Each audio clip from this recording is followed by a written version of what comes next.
जो है हम जो माँ निकुंभला का वो स्वरूप है कि क्या है, किससे उसका एक्चुअल कनेक्शन है, उत्पत्ति क्या है, उसके बारे में आगे चल के बात करेंगे।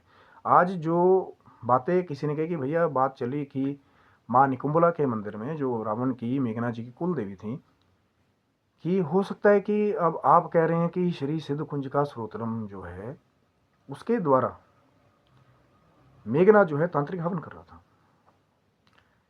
अब कई भाई साहब उसमें जो है Pratyangira is equal to Nikumbhala is equal to जो है, हो सकता है जी वो माँ अपराजिता स्रोत का पाठ कर रहे हैं। देखिए अपराजिता स्रोत का पाठ जो है वो भगवान श्री रामचंद्र जी ने लंका पर चढ़ाई करने से पहले किया था। जो वो माँ काली अपराजिता, बहुत सारे लोग उसको भी लिंकिंग करते हैं। तो अपराजिता माँ का मतलब ही है अपराजित रहने वाला। अगर मेघनाथ जो है वो अपराजिता जी का स्रोत पाठ करता तो क्या वो हारता?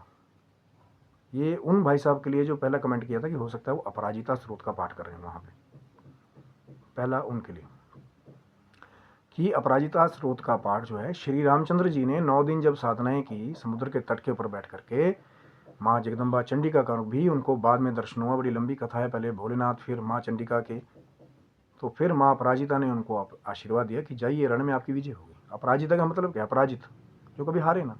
पर मेघनाथ तो हारा था वहां पे। तो भाई साहब वो अपराजिता स्रोत का पाठ नहीं कर रहे थे वहां पे।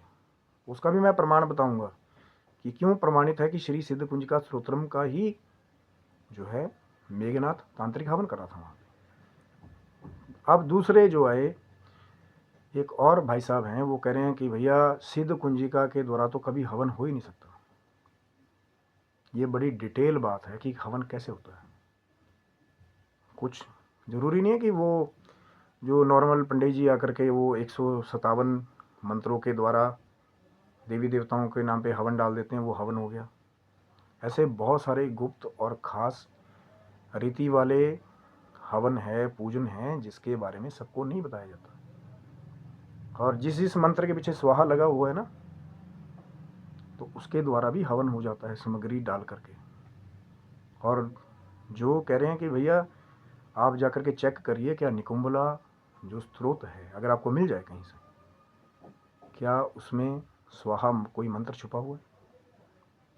और वो जो महानुभाव कमेंट करें, कम से कम जाकर के दुर्गा प्रेस, गीता प्रेस गोरखपुर में जो पुस्तक है उसमें जाकर के पढ़िए कि जो श्री सिद्ध कुंज का स्त्रोत्रम में वो जो गुप्त मंत्र है जिसके पीछे स्वाहा लगा हुआ है वो किस लिए है,